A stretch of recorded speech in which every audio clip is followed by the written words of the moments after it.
to One Piece of Advice, brought to you by EEleaders.com, a ministry to encourage and equip church leaders.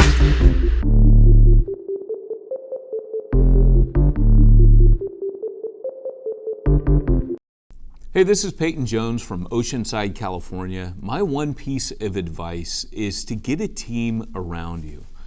Paul did this. Of course, you know that in his first missionary journey, it was just him and Barnabas and John Mark. And of course, John Mark turns back and Paul gets back on the mission field or back from the mission field in Antioch. And he suddenly realizes that all the churches in Galatia are a mess. And what we see Paul doing from there is he starts gathering a team, starting with Silas and picking up Timothy at Lystra and Derbe. And he goes back through all those places and he starts picking up mobile teams of people that he can train up and deposit and leave with him. And of course, there was partnership. By Acts 20, verse 4, we see Paul traveling around with 8 different people at one time. And the reason that's important for you in ministry is if you try to do this whole thing as kind of like a one-man band, I mean, we've all seen the guy in the marketplace. He's cool, you know. He's playing 5 instruments at once, and he's got like a horn on the bottom of his shoe, and he's got cymbals tied to his knees, and he's playing a drum and blowing a harmonica, and he's got stuff on his elbows. And you're like, you know, that's cool, but I wouldn't buy that CD. You know, I mean, he's not going to be able to actually catch and carry my attention for too long. And he's not going to be able to keep it up forever.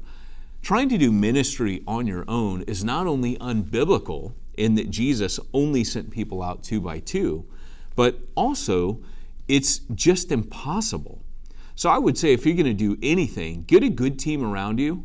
And just to kind of hone in on that a bit, make sure that you understand that your wife is your first teammate.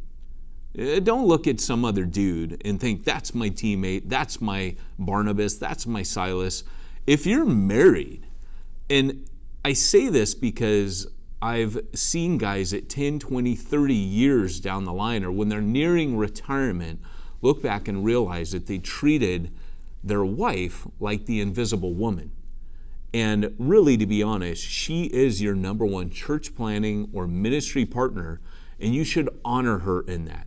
Talk to her about it. Include her in those things. In fact, most of you, she's leading half the church for you or with you anyways.